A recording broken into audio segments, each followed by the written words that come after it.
o que impede a salvação das pessoas?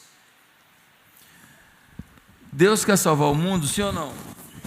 Deus quer, isso é um fato. Mas por mais que a gente veja muitas igrejas cheias, há uma dúvida se temos uma igreja cheia de pessoas genuinamente salvas, transformadas, remidas e lavadas no sangue de Jesus, comprometidas com Deus de verdade, gente que vive lutando contra o pecado, contra os seus desejos da carne, porque quer agradar a Deus e entende que tudo começa em Deus e tudo volta para Deus. Portanto, a gente não pode viver uma vida segundo a nossa própria vontade, ignorando os princípios de felicidade que o Senhor nos dá. Mas o que impede a salvação das pessoas? Deus quer salvar as pessoas. A Bíblia diz que Deus amou o mundo de tal maneira que deu o seu único filho para salvar todas as pessoas. Jesus morreu na cruz para ser o pagamento do preço do nosso pecado. Deus é puro, Deus é justo, mas a nossa injustiça, o nosso pecado, as nossas misérias, as nossas ações equivocadas, os nossos pensamentos maldosos nos afastariam de Deus. Mas Deus fez um plano, Deus mostrou uma ponte para que a gente passasse por ela e chegasse a Deus. Que ponte é essa? Jesus. Então, Jesus, ele veio e pagou um preço muito alto, mas ele se colocou em nosso lugar, ele foi sacrifício vivo em nosso lugar. E quando eu reconheço quem é Jesus, eu tenho acesso ao perdão dos meus pecados, eu tenho acesso ao pagamento que ele fez em meu lugar. Eu posso pagar uma conta sua num restaurante, fui lá e paguei, olha, está pago. Mas você pode não aceitar, você pode não aceitar, você pode falar assim, não, eu vou tentar pagar, não, eu vou lavar prato para pagar, não, eu não quero aceitar. Muitas pessoas não têm aceitado o sacrifício de Jesus, e a gente aceita o sacrifício aceitando o próprio Cristo, como Senhor da nossa vida, mas muita gente não consegue se salvar. Tem gente dentro da igreja que não se salvou, tem gente fora da igreja que não se salvou. Claro que todo mundo que se salvou, muito provavelmente vai procurar uma igreja, óbvio. Até porque é bíblico. A Bíblia diz que Jesus não fundou a igreja por acaso. A igreja foi fundada com o objetivo de fortalecer a nossa fé, de termos ações em conjunto para a salvação do mundo, para juntos promovermos o bem-estar, a ação social sobre a vida das pessoas. Ou seja, não é à toa que existe a igreja. Uma pessoa que ignora a igreja, ignora o que a Bíblia diz. Hebreus vai dizer, não deixe a vossa congregação, como é costume de alguns. Algumas pessoas, infelizmente, elas acham que podem viver carreira solo. Ah, mas eu não vou à igreja porque eu tive muitos problemas. Você é um problema. Você é um problema. Todo mundo é problema. E você encontra um monte de gente, encontra um monte de problema, mas é a igreja de Jesus, ele morreu por ela. Ignorá-la, falar mal dela e rejeitá-la não é um bom caminho, não. Quem é você na fila do pão? É nessa igreja cheia de gente defeituosa que a gente adora a Deus. Esse pessoal que levou a gente para a adoração maravilhosa aqui agora, são perfeitos? Claro que não. Esse que vos fala agora é perfeito? Claro que sim, claro que não.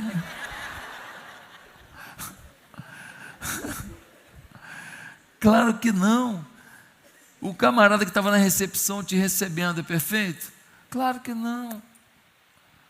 Mas esse ajuntamento de pessoas imperfeitas que promove a perfeição de Cristo em nós. Quem entende? Amém? Então a gente precisa entender esse princípio. Agora, por que então que as pessoas não são salvas, pastor? Tem um texto que nos ajuda muito, que é o texto de 1 João capítulo 2. Mas nesse primeiro momento, nós vamos ler apenas alguns versículos. Abra sua Bíblia no primeiro livro de João, lá no finalzinho, antes de Apocalipse. Antes de Apocalipse. Primeira carta de João, no capítulo 2, no versículo 15, a gente lê assim: não amem o mundo, nem o que nele há. Se alguém ama o mundo, o amor do Pai não está nele. Pois tudo que há no mundo, a cobiça da carne, a cobiça dos olhos e a ostentação dos bens, não provém do Pai, mas do mundo. O mundo e a sua cobiça passam, mas aquele que faz a vontade de Deus permanece para sempre. Agora o versículo 25, diz assim o versículo 25: e esta é a promessa que Ele nos fez, a vida eterna. Quando eu falo de salvação, eu estou falando de vida eterna. E o que é a vida eterna? Ah, pastor, quando a gente morre, ir para o céu ou ir para o inferno, ter a vida eterna com Deus, ou ter o distanciamento eterno de Deus, que é inferno. Não, a vida eterna começa agora. Por que ela começa agora? Porque eu já vivo em função do que ela promove na minha vida. Por exemplo, não ter medo da morte. Quando eu estava doente, muita coisa na cabeça, medo da morte não foi um sentimento, medo da morte não. Por quê?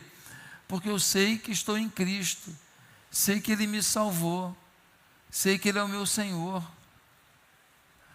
sei que se eu morrer hoje eu vou para o céu, eu vou viver a eternidade com Ele. Então eu me preocupei com família, com igreja, me preocupei com várias coisas, mas não com o meu destino final, porque a minha vida estava em Cristo. E quem é que morre em Cristo? Quem vive em Cristo. Tem gente que acha que vai morrer em Cristo, não vive em Cristo. As pessoas são incoerentes, elas acham que Deus tem que se ajustar a elas, se adaptar para elas. Elas querem fazer as coisas do jeito delas e Deus é que tem que se adaptar e salvar todo mundo. Não, Ele mandou o seu Filho, Ele fez o que tinha que fazer, agora é com você. Agora eu e você e o mundo inteiro precisamos dizer no que cremos e o que queremos. E aí a gente olha para essa carta de João no capítulo 2 e a gente vê aqui que Ele quer nos dar a vida eterna. Ele quer nos dar a vida eterna. Ele quer nos dar a salvação. E o que impede? A própria carta no capítulo 2 mostra. Primeiro, porque alguns são impedidos de serem salvos por Jesus. Primeiro, alguns negam que Jesus é o Cristo, o Salvador. Algumas pessoas não entenderam o que está no versículo 22 e 23. Olha o versículo 22 e 23. Diz assim, olha: quem é o mentiroso, senão aquele que nega que Jesus é o Cristo? Este é o anticristo, aquele que nega o Pai e o Filho. Todo que nega o Filho também não tem o Pai.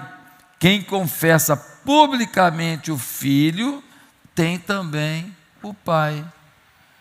Quem fala que tem Deus, mas não reconhece que Jesus é o Filho de Deus, que Ele é o Salvador, que Ele é o Messias que o Velho Testamento anunciou e que no Novo Testamento nós temos o relato da sua chegada, dos seus ensinos, dos seus milagres.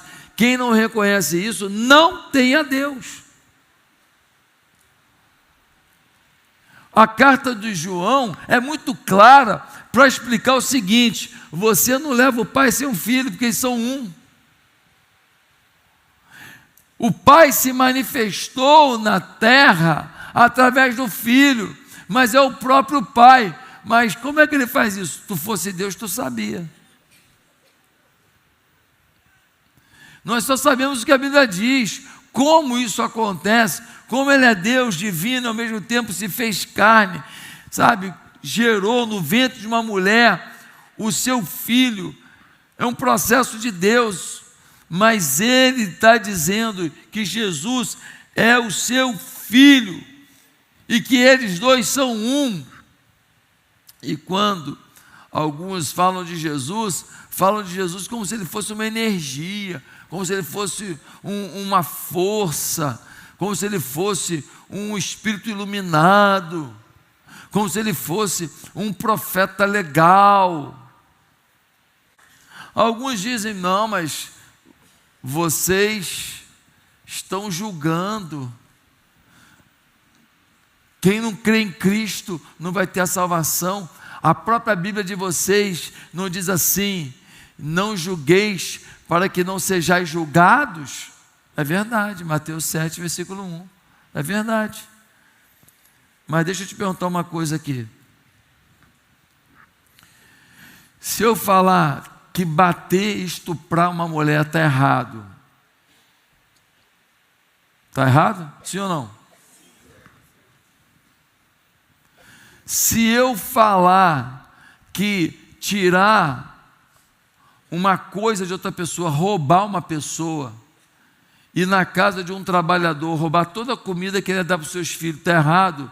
Está errado, sim ou não? Por que vocês concordaram comigo? Todo mundo concordou? Porque são verdades absolutas. Verdades absolutas não são julgamentos, são verdades absolutas. Querem seguir o curso do mundo. Se você estivesse numa corrente de água em direção ao abismo, o que você ia fazer? Você ia remar contra ou remar para uma margem, para você não cair no precipício. Mas tem gente que está indo para o precipício e ainda está remando a favor. Ainda está remando a favor, está seguindo a correnteza do mundo, o curso do mundo, os princípios do mundo, os valores do mundo. No capítulo 2, versículo 3, nós lemos isso. Olha o que diz: sabemos que o conhecemos se obedecemos aos seus mandamentos. Aquele que diz, eu conheço, mas não obedece aos seus mandamentos, é mentiroso, e a verdade não está nele. Mas se alguém obedece à sua palavra, nele verdadeiramente o amor de Deus está aperfeiçoado. Desta forma, sabemos que estamos nele. Aquele que afirma que permanece nele deve andar como ele andou. Olha o que está dizendo o apóstolo João. Aqui, ó. Você não quer obedecer e está dizendo que é dele. Você não quer obedecer e quer a salvação. Você não quer andar segundo o curso do céu, o curso de Deus. Você quer andar no curso do mundo e quer a salvação.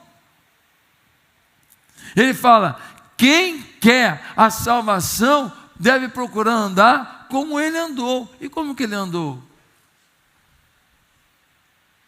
Com pureza, com gentileza, com bondade, com respeito, com amor ao próximo, com perdão, com fé, com determinação, com foco nas coisas, acreditando que o teu Deus é contigo, levando o amor de Deus às pessoas, ajudando as pessoas a conhecerem esse amor maravilhoso. Se nós não estamos vivendo uma vida que promove Ele, nós não estamos andando com Ele. Quem olha para você, quem olha para mim, precisava ver Ele. Precisava ver Cristo. Muitos não serão salvos porque estão seguindo valores e ideias do mundo. E sabe qual é o problema? É que o mundo te ensina que pelo teu pecado você não precisa de mais nada, só basta se justificar. Não, eu traí porque ele também traiu. Eu menti, mas todo mundo mente. Não é tão certo, mas também não é tão errado, né? Muito imposto, né?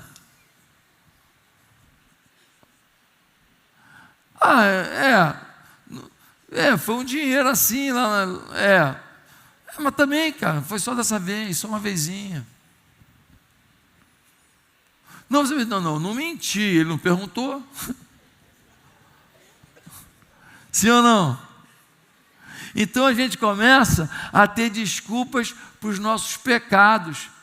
E a Bíblia diz que nós devemos ter arrependimento pelos nossos pecados. E sem arrependimento ninguém vai ser salvo. Quando o mundo legaliza o pecado, ninguém se arrepende. Olha o que diz a palavra de Deus em Lucas 13:3. Não vos digo, antes, se não vos arrependerdes, todos de igual modo perecereis. Pecado não é uma coisa para estocar.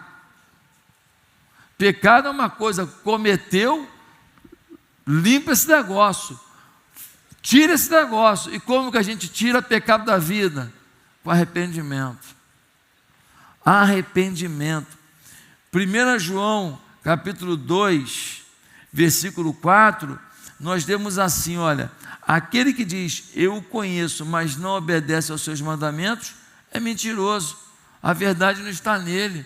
A pessoa está na igreja, continua transando fora do casamento, mentindo, se drogando, se embebedando, continua fazendo uns rolos para lá e para cá, passando os outros para trás, continua pedindo as coisas emprestadas para pagar sexta-feira. Pô, não deu para chegar no banco, já ganhou 2 dias, né? Sábado e domingo. Pediu para sexta-feira, tu já sabe que é molecagem. É molecagem. Então, sabe? Nervoso, tenso, agressivo. Dá patada no... Parece uma égua.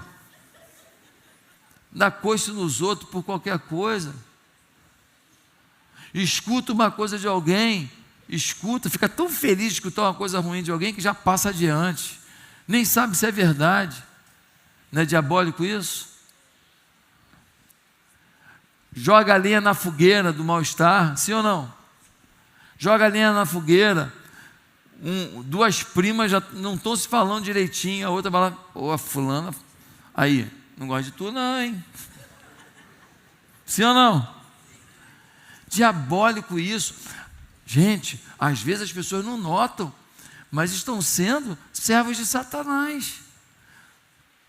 Não tem chifre, não tem rabo com ponta, não tem tridente na mão. E, cara, Satanás não tem essa indumentária não, essa roupinha não. Satanás, ele tem uma capacidade de se travestir. Ele é anjo trans.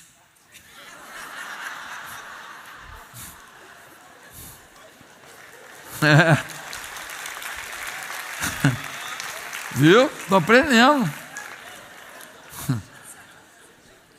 Ele simula muito bem. Meu amigo. Parece um anjo, é um demônio. E ainda tem o pessoal a serviço de Satanás na reunião de oração. Meus irmãos, nós precisamos orar pelo irmão Felismino. Ele está com problema de impotência. Precisa falar qual é o problema do irmão? Quem está entendendo?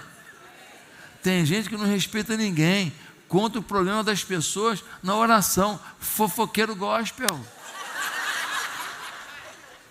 Fofoqueiro gospel, sim ou não? É diabólico isso, gente, é diabólico. Está a serviço de Satanás na reunião de oração. A gente está rindo, descontraindo, para não chorar de tristeza. que isso aconteça. Quem está entendendo? Querer um sucesso financeiro, está errado? Não. Mas, se o seu sucesso foi mais importante que buscar Jesus, está errado. Querer uma casa, está errado? Mas se você não se preocupa com a casa dos outros, com o que falta na casa dos outros, está errado. Então a questão não é o que você busca, a questão é o que você prioriza. A questão não é o que você busca, a questão é o que você deixa de buscar. Nós precisamos entender o Evangelho como ele é. 1 João 2,16 vai dizer assim, olha que texto maravilhoso, 1 João 2, né? Olha quanta informação. Versículo 16, olha que ele diz assim: pois tudo que há no mundo, a cobiça da carne, a cobiça dos olhos e a ostentação dos bens, não provém do Pai, mas do mundo. Olha só, a cobiça da carne, o desejo da gente, a cobiça dos olhos, a gente olha e deseja, e a ostentação dos bens, aquela coisa de viver uma vida que não é simples. Tem gente que mora num lugar lindo, chique, e vive com simplicidade, e tem gente que às vezes mora até num lugar que não é tão requintado, mas sabe, vive tentando mostrar o que não é, ostentando o tempo inteiro, tentando mostrar que tem o que não precisa. Eu conheço um homem lá do Espírito Santo, ele tinha 2 aviões, eu não sei se ele tem ainda 2 aviões, sei que ele tem avião, não sei quantos atualmente. Aí você fala, nossa, ostentação não, ele pega pastores e leva para o campo missionário. Eu fui 2 vezes no avião dele para lá, e a gente chega lá e vê a necessidade, a gente vai lá e planta 9 igrejas, como já plantamos, vamos plantar mais uma, para completar o nosso projeto de 10 igrejas no sertão. Ele usa as aeronaves dele para fazer a obra de Deus também, só que ele é um homem muito rico, o avião para ele é um veículo, o tempo dele vale muito, então ele usa para a obra de Deus direto, ele investe milhões lá no Nordeste do Brasil. Então, é ostentação de ter um avião? Não! Porque alguns não se salvam, porque alguns vivem uma vida egoísta e pouco dominada pelo amor prático. Muitos não vão ser salvos, por quê? Porque eles não evidenciam amor. Deus é amor. Se eu tenho Deus dentro de mim, o que eu revelo? Amor. Mas tem gente que revela só ódio. Tem gente que revela só competitividade com o próximo. Tem gente que revela só desejo de ver alguém mal, porque te fez um mal, então você fica torcendo pelo mal da pessoa. Olha, a pessoa que sai de uma igreja chateado, às vezes, ele nunca mais é um cara feliz, porque ele fica torcendo contra a igreja que ele saiu. A pessoa torce até contra uma igreja. O sonho dele é ter um escândalo, ter um adultério. Então, gente, nós precisamos perceber que muitos vivem uma vida para si e não uma vida de amor. E se você não vive uma vida de amor, você não vai ser salvo, porque você não exala Deus. Deus é amor. Você não quer deixar uma marca no mundo, não? Uma ajuda para criança, uma ajuda para orfanato, uma ajuda para tirar uma comunidade da miséria, talvez fazer uma limpeza, fazer um programa de higiene numa área da cidade, sabe? Distribuição de material de limpeza para os moradores daquela região, para tudo ficar mais limpinho, as crianças não ficarem doentes. Cara, gente, quem não tem amor não tem Jesus, cara. Quem está entendendo? Eu frequento igreja. Se você não mostra amor pelas pessoas, se você não é capaz de se dedicar às pessoas, te falta alguma coisa, te falta amor, te falta Deus. Alguns que são salvos são apáticos sobre a maior missão de um cristão verdadeiro, a evangelização. Por que alguns não serão salvos? Porque os salvos ainda são apáticos. Por que alguns não serão salvos? Porque quem se diz salvo ainda é lerdo. Por que alguns não serão salvos? Porque quem diz que é salvo é acomodado. Tem um nível de amor relativo. Vive para si. Não está nem aí para o próximo. Tem uma coisa errada, porque se um homem que dá a vida por uma tribo, ele tiver o mesmo peso que uma pessoa que não está nem aí para a salvação das pessoas, então Deus é injusto.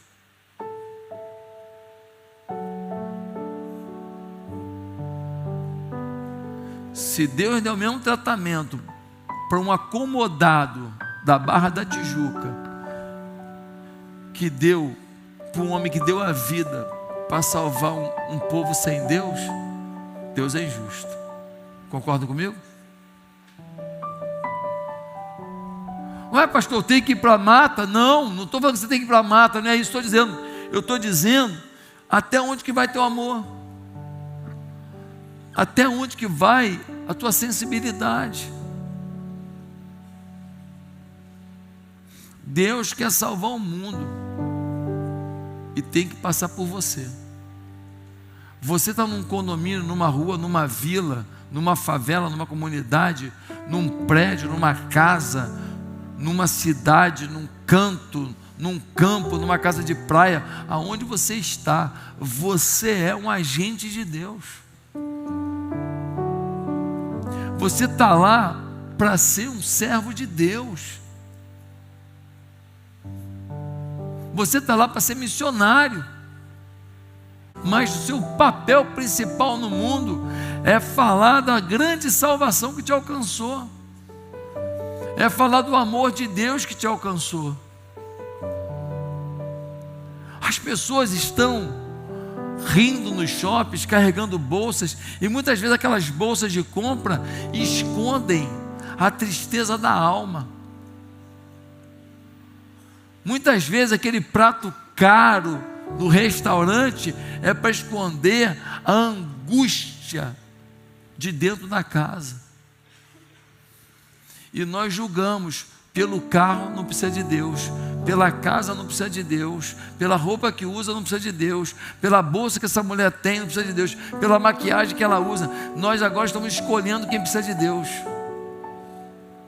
E nós só achamos que precisa de Deus quem está todo ferrado, lanhado, machucado, sem nada, pobre.